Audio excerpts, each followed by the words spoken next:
Okay, how's it going, everybody? So we're going to read the very last chapter of On Guerrilla Warfare by Mao Zedong. This is the strategy of guerrilla resistance against Japan. So this is, I'm pretty sure this is the last chapter, and I'm not sure if it's going to be divided into certain parts. Let's see how long this is. Yeah, okay. So we'll see if there's parts in between here too. Doesn't seem like there is. This may be a longer chapter. Let's go ahead and get into it then. It has been definitely decided that in the strategy of our war against Japan, guerrilla strategy must be auxiliary to fundamental orthodox methods. If this were a small country, guerrilla activities could be carried out close to the scene of operations of the regular army, and directly complementary to them. In such a case, there would be no question of guerrilla strategy as such, nor would the question arise if our country were as strong as Russia. For example, and able speedily to eject an invader. The question exists because China, a weak country of vast size, has today progressed to the point where it has become possible to adopt the policy of a protracted war characterized by guerrilla operations. Although these may at first glance seem to be abnormal or heterodox, such is not actually the case. Because Japanese military power is inadequate, much of the territory her armies have overrun is without sufficient garrison troops. Under such circumstances, the primary functions of guerrillas are three. First, to conduct a war on exterior lines, that is, in the rear of the enemy. Second, to establish bases, and last, to extend the war areas. Thus, guerrilla participation in the war is not merely a matter of purely local guerrilla tactics, but involves strategical considerations. Such a war, with its vast time and space factors, establishes a new military process, the focal point of which is China today. The Japanese are apparently attempting to recall a past that saw the Yuan extinguish the Sung and the Qing conquer the Ming, that witnessed the extension of the British Empire to North America and India, that saw the Latins overrun Central and South America. As far as China today is concerned, such dreams of conquest are fantastic and without reality. Today's China is better equipped than was the China of yesterday, and a new type of guerrilla hostilities is a part of that equipment. If our enemy fails to take these facts into consideration and makes too optimistic an estimate of the situation, he courts disaster. Though the strategy of guerrillas is inseparable from the war as a whole, the actual conduct of these hostilities differs from the conduct of orthodox operations. Each type of warfare has methods peculiar to itself, and methods suitable to regular warfare cannot be applied with success to the special situations that confront guerrillas.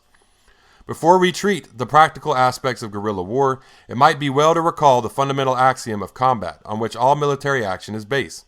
This can be stated: conservation of one's own strength, destruction of enemy strength. A military policy based on this axiom is consonant with a national policy directed towards the building of a free and prosperous Chinese state and the destruction of Japanese imperialism. It is in furtherance of this policy that government applies its military strength. Is the sacrifice demanded by war in conflict with the idea of self-preservation? Not at all. The sacrifices demanded are necessary both to destroy the enemy and to preserve ourselves. The sacrifice of a part of the people is necessary to preserve the whole. As the considerations of military action are derived from this axiom, its application is as apparent in all tactical and strategical conceptions as it is in the simple case of the soldier who shoots at his enemy from a covered position. All guerrilla units start from nothing and grow. What method should we select to ensure the conservation and development of our own strength and the destruction of that of the enemy? The essential requirements are the six listed below. 1. Retention of the initiative, alertness, carefully planned tactical attacks in a war of strategical defense, tactical speed in a war strategically protracted, tactical operations on exterior lines in a war conducted strategically on interior lines. 2. Conduct of operations to complement those of the regular army. 3. The establishment of bases. 4. A clear understanding of the relationship that exists between the attack and the defense. 5. The development of mobile operations. 6. Correct command. The enemy, though numerically weak, is strong in the quality of his troops and their equipment. We, on the other hand, are strong numerically but weak as to quality. These considerations have been taken into account in the development of the policy of tactical offense, tactical speed, and tactical operations on exterior lines in a war that, strategically speaking, is defensive in character, protracted in nature, and conducted along interior lines. Our strategy is based on these conceptions. They must be kept in mind in the conduct of all operations. Although the element of surprise is not absent in orthodox warfare, there are fewer opportunities to apply it than there are during guerrilla hostilities. In the latter, speed is essential. The movements of guerrilla troops must be secret and of supernatural rapidity. The enemy must be taken unaware and the action entered speedily. There can be no procrastination in the execution of plans, no assumption of a negative or passive defense, no great dispersion of forces in many local engagements. The basic method is the attack in a violent and deceptive form. While there may be cases where the attack will extend over a period of several days, if that length of time is necessary to annihilate an enemy group, it is more profitable to launch and push an attack with maximum speed. The tactics of defense have no place in the realm of guerrilla warfare. If a delaying action is necessary, such places as defiles, river crossings, and villages offer the most suitable conditions. For it is in such places that the enemy's arrangements may be disrupted and he may be annihilated. The enemy is much stronger than we are.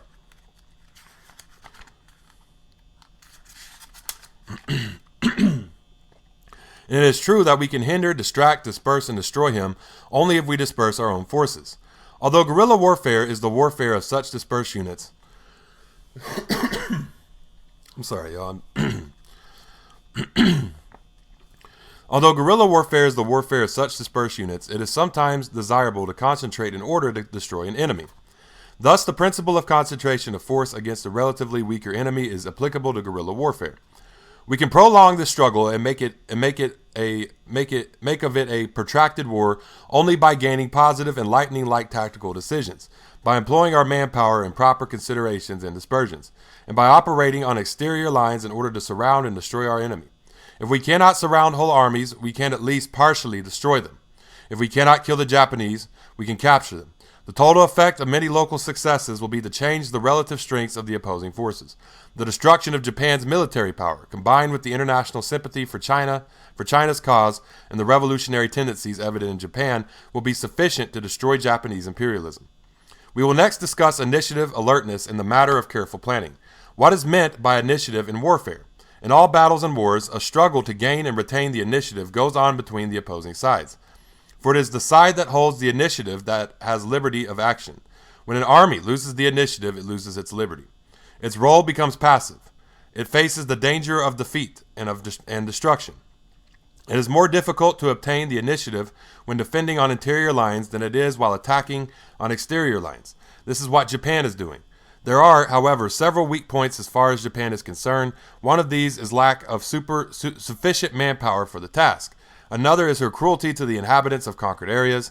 A third is the underestimation of Chinese strength, which has resulted in the differences between military cliques, which in turn have been productive for many mistakes in the direction of her military forces. For instance, she has been gradually compelled to increase her manpower in China, while at the same time, the many arguments over plans of operations and disposition of troops have resulted in the loss of good opportunities for improvement of her strategical position. This explains the fact that although the Japanese are frequently able to surround large bodies of Chinese troops, they have never yet been able to capture more than a few.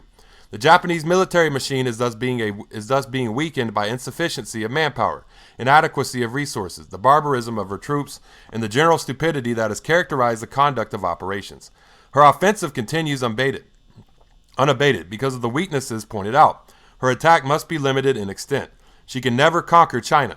The day will come, indeed, already has in some areas, when she will be forced into a passive role. When hostilities commenced, China was passive. But as we enter the second phase of the war, we find ourselves pursuing a strategy of mobile warfare, with both guerrillas and regulars operating on exterior lines. Thus, with each passing day, we see some degree of initiative from the Japanese. The matter of initiative is especially serious for guerrilla forces, who must face critical situations unknown to regular troops. The superiority of the enemy and the lack of unity and experience within our own ranks may be cited. Guerrillas can, however, gain the initiative if they keep in mind the weak points of the enemy. Because of the enemy's insufficient manpower, guerrillas can operate over vast territories, because he is a foreigner and a barbarian. Guerrillas can gain the confidence of millions of their countrymen, because of the stupidity of enemy commanders. Guerrillas can make full use of their own cleverness. Both guerrillas and regulars must exploit these enemy weaknesses, while, at the same time, our own are remedied.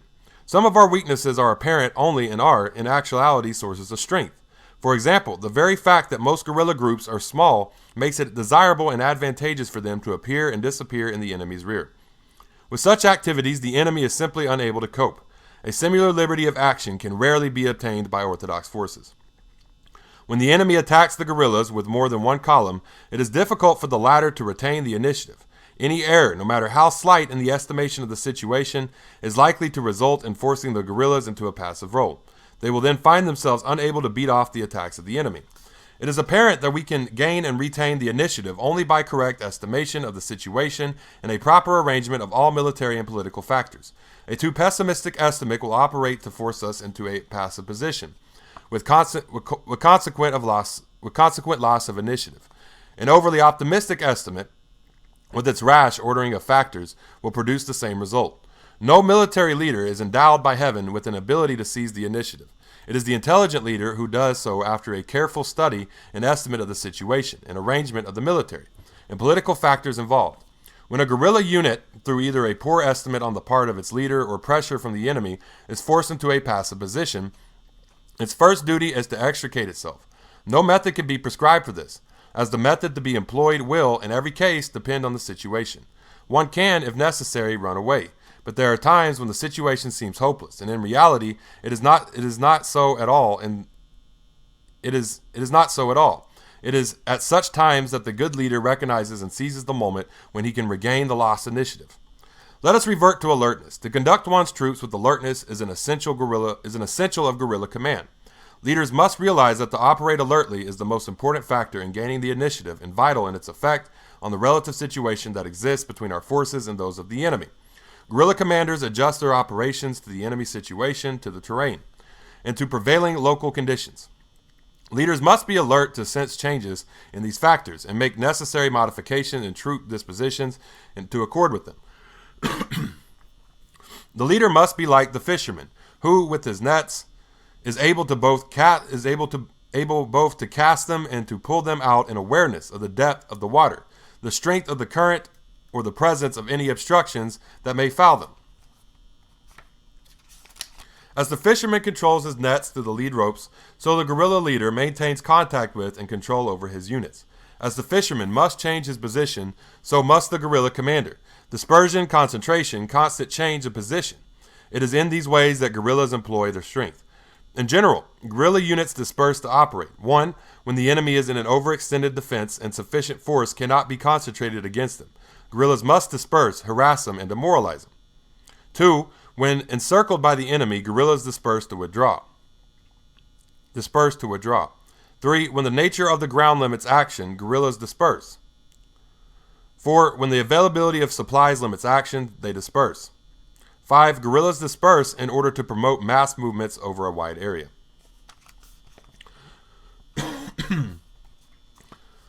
Regardless of the circumstances that prevail at the same time of dispersal, caution must be exercised in certain matters. 1. A relatively large group should be retained as a central force. The remainder of the troops should not be divided into groups of absolutely equal size. In this way, the leader is in a position to deal with any circumstances that may arise. 2. Each dispersed unit must have clear and definite responsibilities. Orders should specify a place to which to proceed, the time of proceeding, and the place, time, and method of assembly. Guerrillas concentrate when the enemy is advancing upon them, and there is opportunity to fall upon him and destroy him. Concentration may be desirable when the enemy is on the defensive, and guerrillas wish to destroy isolated detachments in particular localities. By the term concentrate, we do not mean the assembly of all manpower, but rather of only that necessary for the task. The remaining guerrillas are assigned missions of hindering and delaying the enemy, of destroying isolated groups, or of conducting mass propaganda. In addition to the dispersion and concentration of forces, the leader must understand what is termed alert shifting. When the enemy feels the danger of guerrillas, he will generally send troops out to attack them. The guerrillas must consider the situation and decide at what time and at what place they wish to fight. If they find that they cannot fight, they must immediately shift. Then the enemy may be destroyed piecemeal. For example, after a guerrilla group has destroyed an enemy detachment at one place, it may be shifted to another area to attack and destroy a second detachment. Sometimes it will not be profitable for a unit to become engaged in a certain area, and in that case it must move immediately. When the situation is serious, the guerrillas must move with the fluidity of water and the ease of the blowing wind. Their tactics must deceive, tempt, and confuse the enemy. They must lead the enemy to believe that they will attack him from the east and north, and they must then strike him from the west and the south. They must strike, then rapidly disperse. They must move at night. Guerrilla initiative is expressed in dispersion, concentration, and the alert shifting of forces. If guerrillas are stupid and obstinate, they will be led to passive positions and severely damaged. Skill in conducting guerrilla operations, however, lies not in merely understanding the things we have discussed, but rather in their actual application on the field of battle. The quick intelligence that constantly watches the ever-changing situation and is able to seize on the right moment for decisive action is found only in keen and thoughtful observers. Careful planning, is necessary if victory is to be won in guerrilla war, and those who fight without method do not understand the nature of guerrilla action. A plan is necessary regardless of the size of the unit involved. A prudent plan is as necessary in the case of the squad as in the case of the regiment. The situation must be carefully studied, then an assignment of duties made. Plans must include both political and military instruction, the matter of supply and equipment, and the matter of cooperation with local civilians. Without study of these factors, it is impossible either to seize the initiative or to operate alertly. It is true that guerrillas can make only limited plans, but even so the factors we have mentioned must be considered. The initiative can be secured and returned only following a positive victory that results from attack. The attack must be made on guerrilla initiative. That is, guerrillas must not permit themselves to be maneuvered into a position where they are robbed of initiative, and where the decision to attack is forced upon them. Any victory will result from careful planning and alert control. Even in defense, all our efforts must be directed toward a resumption of the attack, for it is only by attack that we can extinguish our enemies and preserve ourselves. A defense or a withdrawal is entirely useless as far as extinguishing our enemies is concerned, and of only temporary value as far as the conservation of our forces is concerned. This principle is valid both for guerrillas and regular troops. The differences are of degree only, that is to say, in the manner of execution. The relationship that exists between guerrillas and the orthodox forces is important and must be appreciated. Generally speaking, there are three types of cooperation between guerrillas and orthodox groups. These are 1. Strategical cooperation, 2. Tactical cooperation, 3. Battle cooperation. Guerrillas who harass the enemy's rear installations and hinder his transport are weakening him and encouraging the national spirit of resistance. They are cooperating strategically. For example, the guerrillas in Manchuria have no functions of strategical cooperation with orthodox forces until the war in China started. Since that time, their function of strategical cooperation is evident, for if they kill one enemy, make the enemy expend one round of ammunition, or hinder one enemy group in its advance southward, our powers of resistance here are proportionately increased. Such guerrilla action has a positive action on the enemy nation and on its troops, while at the same time it encourages our own countrymen. Another example of strategical cooperation is furnished by the guerrillas who operate along the Pingsui, Pinghan, Qingpu, Tungpu, and Changtai railways. This cooperation began when the invader attacked, continued during the period when he held garrison cities in the areas, and was intensified when our regular forces counterattacked in an effort to restore the lost territories. As an example of tactical cooperation, we may cite the operation at Xingqiu, when guerrillas both north and south of Yemen destroyed the Tungpu railway and the motor roads near Pingsing Pass and Yangfangquo. A number of small operating sorry if I'm mispronouncing these. I probably am. A number of small operating bases were established and organized guerrilla action, and Shanxi complemented the activities of the regular forces both there and in the defense of Honan. Similarly, during the South Shantung campaign, guerrillas in the 5 northern provinces cooperated with the army's operation in the Shuchao front.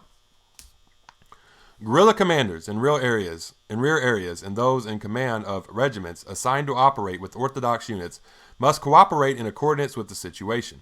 It is their function to determine weak points in the enemy dispositions, to harass them, to disrupt their transport, and to undermine their morale. If guerrilla action were independent, the results to be obtained from tactical operations would be lost, and those that result from strategical cooperation greatly diminished. In order to accomplish their mission and improve the degree of cooperation, guerrilla units must be equipped with some means of rapid communication. For this purpose, two-way radio sets are recommended. Guerrilla forces in the immediate battle area are responsible for close cooperation with regular forces. Their principal functions are to hinder enemy transport, to gather information, and to act as outposts and sentinels. Even without precise instructions from the commander of the regular forces, these missions, as well as any others that contribute to the general success, should be assumed. The problem of establishment of bases is of particular importance. This is so because this war is a cruel and protracted struggle. The lost territories can be restored only by a strategical counterattack, and this we cannot carry out until the enemy is well into China. Consequently, some part of our country, or indeed most of it, may be captured by the enemy and become his rear area. It is our task to develop intensive guerrilla warfare over this vast area and convert the enemy's rear into an additional front. Thus, the enemy will never be able to stop fighting. In order to subdue the occupied territory, the enemy will have to become increasingly severe and oppressive. A guerrilla base may be defined as an area, strategically located, in which the guerrillas can carry out their duties of training, self-preservation, and development. Ability to fight a war without a rear area is a fundamental characteristic of guerrilla action. But this does not mean that guerrillas can exist and function over a long period of time without the development of base areas. History shows us many examples of peasant revolts that were unsuccessful, and it is fanciful to believe that such movements characterized by banditry and brigandage could succeed in this era of improved communications and military equipment. Some guerrilla leaders seem to think that those qualities are present in today's movement, and before such leaders can comprehend the importance of base areas in the long-term war, their minds must be disabused of this idea. The subject of bases may be understood if we consider 1. The various categories of bases. 2. The guerrilla areas and base areas. 3. The establishment of bases. 4. The development of bases. Guerrilla bases may be classified according to their location as, first, mountain bases, second, plain bases, and last, river, lake, and bay bases. The advantages of bases in mountainous areas are evident. Those which are now established at Chiangpo-chan, Wu-Tai-shan, Tai-Heng-shan, Tai-Heng-shan, Tai-Shan, Yen-shan, and Mao-shan. So again, I'm probably mispronunciating words. These bases are strongly protected. Similar bases should be established in all enemy rear areas. Plains country is generally not satisfactory for guerrilla operating bases, but this does not mean that guerrilla warfare cannot flourish in such country or that bases cannot be established there. The extent of guerrilla development in Hopei in the West Shantung proves the opposite to be the case. Whether we can count on the use of these bases over long periods of time is questionable. We can, however, establish small bases of a seasonal or temporary nature. This we could do because our barbaric enemy simply does not have the manpower to occupy all the areas he has overrun, and because the population of China is so numerous that a base can be established anywhere. Seasonal bases in plains country may be established in the winter, when the rivers are frozen over, and in the summer when the crops are growing. Temporary bases may be established when the enemy is otherwise occupied. When the enemy advances, the guerrillas who have established bases in the plains area are the first to engage him. Upon their withdrawal into mountainous country, they should leave behind them guerrilla groups dispersed over the entire area. Guerrillas shift from base to base on the theory that they must be one place to one day and another place the next. There are many historical examples of the establishment of bases in river, bay, and lake country, and this is one aspect of our activity that has so far received little attention. Red guerrillas held out for many years in Hungsei Lake region. We should establish bases in the Hungsei and Tai areas and along rivers and watercourses in territory controlled by the enemy, so as to deny him access to and free use of the water routes. There is a difference between the terms base area and guerrilla area. An area completely surrounded by territory occupied by the enemy is a base area. Wu-Tai-shan, Tai-shan, and Tai-Heng-shan are all examples of base areas. On the other hand, the area east and north of Wu-Tai-shan, the Shanxi-Hopei-Chahar border zone, is a guerrilla area. Such areas can be controlled by guerrillas only while they actually physically occupy them. Upon their departure, control reports to a puppet pro-Japanese government. East Hopei, for example, was at first a guerrilla area rather than a base area. A puppet government functioned there. Eventually, the people organized and inspired by guerrillas from the Wu-Tai Mountains assisted in the transformation of the guerrilla area into a real base area. Such a task is extremely difficult, for it is largely dependent upon the degree to which the people can be inspired. In certain garrison areas, such as the cities and zones contiguous to the railroads, the guerrillas are unable to drive the Japanese puppets out. These areas remain guerrilla areas. At other times, base areas might become guerrilla areas due to either to our own mistakes or to the activities of the enemy. Obviously, in any given area, in the war zone, any one of these three situations may develop. The area may remain in Chinese hands, it may be lost to the Japanese and puppets, or it may be divided between the combatants.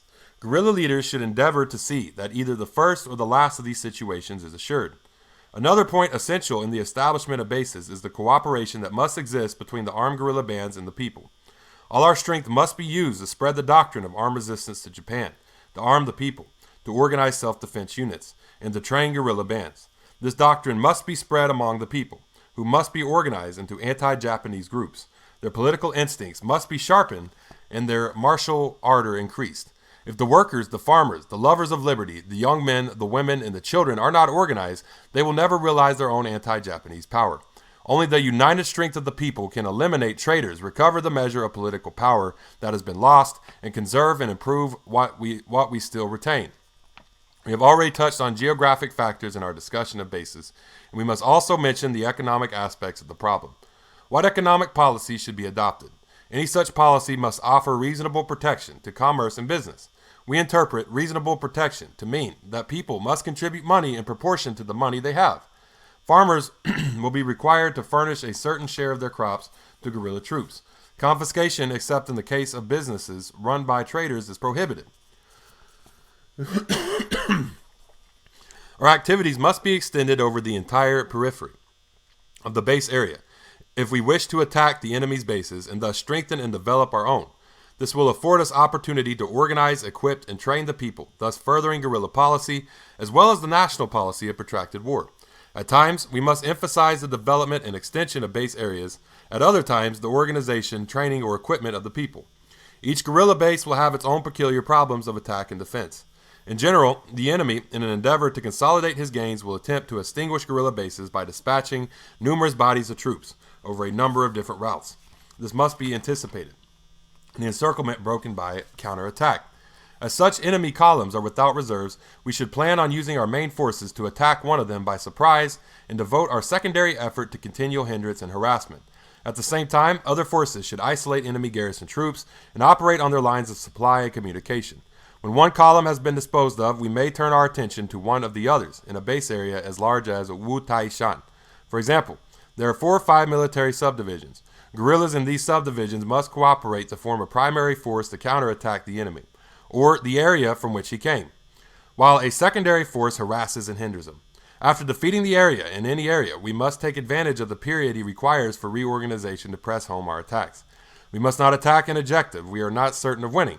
We must confine our operations to relatively small areas and destroy the enemy and traitors in those places. When the inhabitants have been inspired, new volunteers accepted, trained, equipped, and organized, our operations may be extended to include cities and lines of communication not strongly held. We may hold these at least for temporary, if not for permanent periods. All these are our duties, an offensive strategy. Their object is to lengthen the period that the enemy must remain on the defensive. Then our military activities and our organization work among the masses of the people must be zealously expanded, and with equal zeal, the strength of the enemy attacked and diminished. It is of great importance that guerrilla units be rested and instructed. During such times as the enemy is on the defensive, the troops may get some rest and instruction may be carried out. The development of mobile warfare is not only possible but essential. This is the case because our current war is a desperate and protracted struggle. If China were able to conquer the Japanese bandits speedily and to recover her lost territories, there would be no question of long-term war on a national scale. Hence, there would be no question of the relation of guerrilla warfare and the war of movement. Exactly the opposite is actually the case. In order to ensure the development of guerrilla hostilities into mobile warfare of an orthodox nature, both the quantity and quality of guerrilla troops must be improved. Primarily, more men must join the armies. Then the quality of equipment and standards of training must be improved. Political training must be emphasized in our organization. The technique of handling our weapons, our tactics, all must be improved. Our internal discipline must be strengthened. The soldiers must be educated politically. There must be a gradual change from guerrilla formations to orthodox regimental organization. The necessary bureaus and staffs, both political and military, must be provided. At the same time, attention must be paid to the creation of suitable supply, medical, and hygiene units. The standards of equipment must be raised and types of weapons increased. Communication equipment must not be forgotten. Orthodox standards of discipline must be established. Because guerrilla formations act independently and because they are most elementary of armed formations, command cannot be too highly centralized. If it were, guerrilla action would be too limited on scope. At the same time, guerrilla activities to be most effective must be coordinated, not only insofar as they themselves are concerned, but additionally with regular troops operating in the same areas. This coordination is a function of the war zone commander and his staff. In guerrilla-based areas, the command must be centralized for strategical purposes and decentralized for tactical purposes. Centralized strategical commands take care of the general management of all guerrilla units, their coordination within war zones, and the general policy regarding guerrilla-based areas. Beyond this, centralization of command will result in interference in subordinate units, as naturally the tactics to apply to concrete situations can be determined only as these various situations arise. This is true in orthodox warfare when communications between lower and higher echelons break down. In a word, proper guerrilla policy will provide for unified strategy and independent activity. Each guerrilla area is divided into districts, and these in turn are divided into sub-districts. Each division has its appointed commander, and while general plans are made by higher commanders, the nature of actions is determined by inferior commanders. The former may suggest the nature of the action to be taken, but cannot define it. Thus, inferior groups have more or less complete local control. Okay.